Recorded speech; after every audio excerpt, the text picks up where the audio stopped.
Hai, welcome back to my YouTube channel. Aku Steven Adrian, aku adalah seorang farmasis. Hari ini aku akan membahas 9 skincare yang tidak wajib alias pilihan. Oke, yang pertama face mist. Nah, face mist ini merupakan sebuah yang kayak gini, contohnya kayak thermal water gini ya. Ini merupakan produk yang menurutku tidak wajib gitu kan, ini pilihan. Malah cenderung face mist seperti ini sebenarnya cenderung aku sarankan jangan beli. Kenapa? Ini buang-buang uang. Oke, kenapa gitu kan ya? Misalnya kulit kalian kering, kalian pengen seger-seger, terus kalian semprotkan face mist di muka kalian. Oke, sebenarnya kalian tuh akan malah membuat kulit kalian semakin kering dan semakin dehidrasi. Kenapa? Karena akan mempercepat transepidermal water loss, sehingga kulit kalian tuh malah kayak semakin lembab, malah kelembapan dalam kulit tuh malah keluar ke bawah sama air tadi itu. Nah, kenapa kalian tanya, kenapa aku punya ini gitu kan ya? Jadi gunakan ini tuh setelah aku cuci muka, aku semprot ini pakai ini banyak banget, terus aku keringkan lagi pakai tisu. Anggapannya ada aku membilas muka aku dengan ini, karena aku gampang iritasi. Oke, yang kedua essence. Nah, essence menurutku juga sebuah skincare yang tidak wajib atau bisa pilihan. Kenapa? Karena essence itu biasanya hanya berfungsi sebagai humectant atau untuk mengikat kelembapan sehingga kulit kalian menjadi lebih lembab gitu kan ya. Namun biasanya essence itu pun hanya untuk humectant dan tidak akan menargetkan atau memperbaiki sebuah concern di kulit ya kan. Jadi misalnya nih, kalian punya masalah jerawat, ya essence biasanya nggak bisa mengobati jerawat. Terus kalian punya masalah dark spot, bopeng, udah itu essence nggak akan bisa mengobati masalah seperti itu. Jadi essence itu menurutku sebagai indulgence, atau kalau kalian mau beli ya beli, tapi kalau saya kalian memang udah budget pas-pasan, ya udah nggak usah beli essence, langsung kalian beli serum saja, karena jelas akan lebih terkonsentrasi dan akan lebih efektif juga hasilnya. Ketiga, eye cream. Nah, eye cream di sini aku juga katakan gitu kan ya, eye cream itu sebenarnya kurang lebih sama kayak facial moisturizer, cuma eye cream itu memang kandungan minyaknya lebih tinggi dan kandungan bahan aktifnya juga akan lebih rendah dibandingkan moisturizer pada umumnya. Nah, misalnya moisturizer kalian tuh hanya moisturizer yang basic, hanya untuk melembabkan kulit, mengunci kelembapan saja, ya sudah, tidak usah beli eye cream lagi buat kalian taruh di bawah mata. Kenapa? Karena facial moisturizer tadi itu bisa kalian aplikasikan di bawah mata kalian. Jadi facial moisturizer muka dan moisturizer dan eye cream ini bisa kalian gabung gitu loh. Jadi moisturizer muka itu bisa sebagai eye cream juga. Jadi nggak usah beli eye cream lagi, karena kalian akan buang-buang uang saja. Namun jika memang moisturizer kalian tuh yang ada AHA 10% atau ada retinol dan kawan-kawan, ya sebaiknya jangan taruh bawah mata ya. Sebaiknya kalian beli eye cream tersendiri untuk hal itu. Oke, yang keempat, facial oil. Nah, facial oil ini juga merupakan sebuah hype yang overhype banget menurutku. Nah, facial oil itu menurutku sebuah pilihan tidak wajib dan malah menurutku cenderung tidak penting. Kenapa? Satu, facial oil itu tidak bisa mengobati permasalahan kulit. Nah, terutama misalnya kalian punya jerawat, pakai facial oil nggak sembuh. Kalian punya dark spot, pakai facial oil nggak sembuh.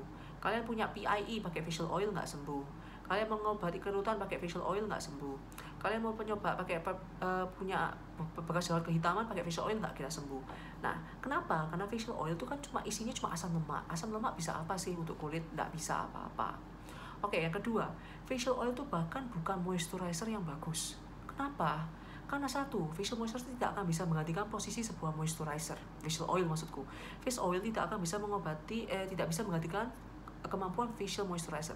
Bahkan facial oil itu juga tidak melembabkan kulit gitu loh. Mereka cuma hanya nempel di muka, ya sudah kelihatan kinclong udah, tapi tidak berbuat apa-apa sebenarnya. Ketiga, facial oil pun juga cenderung kadang nggak cocok di kulit orang, cocok-cocokan. Kenapa?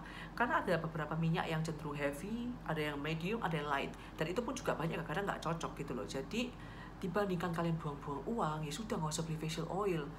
Nah, terakhir, facial oil itu pun juga banyak sering salah pakai gitu loh. Akhirnya ya nggak efektif juga, malah jadi jerawatan dan kontrak dengan yang lain. Misal facial oil digunakan sebelum serum, ya sudah jelas si serum ini tidak akan bisa penetrate ke dalam face oil. Kenapa?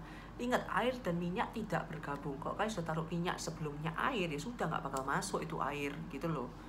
Oke, yang kelima, face mask. Nah, face mask di sini menurutku nggak wajib gitu kan, itu sebagai indulgence saja. Misalnya kalian merasa kulit kalian kering, kalian pengen layek-layek, pengen tiduran sambil pakai masker, itu silakan, namun tidak wajib gitu kan ya.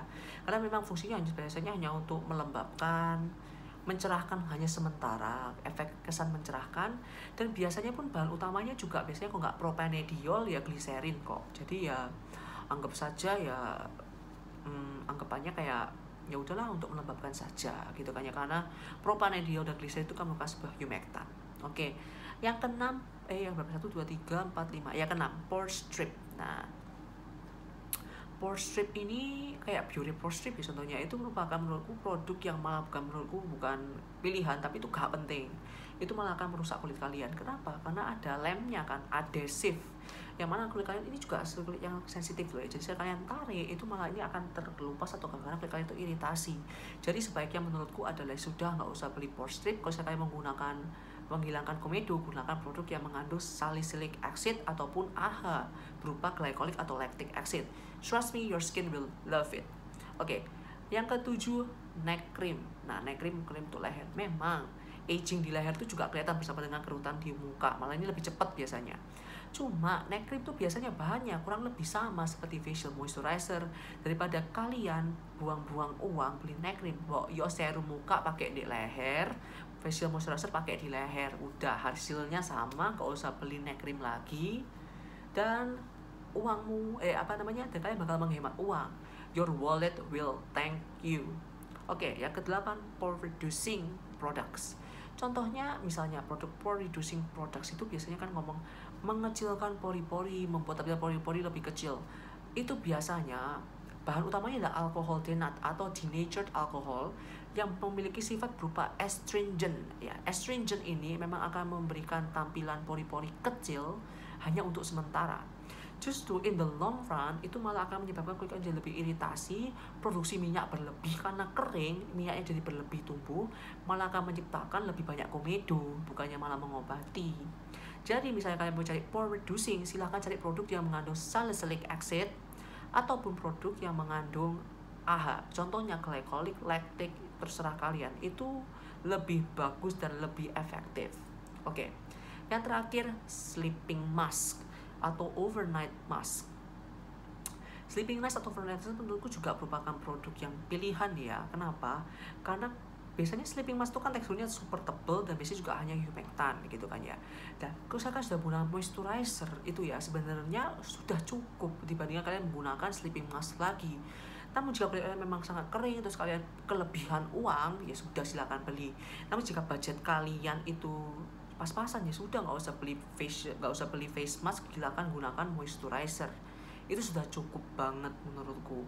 Jadi sleeping mask ya kalian taruh di atasnya lagi malah akan lebih lembab.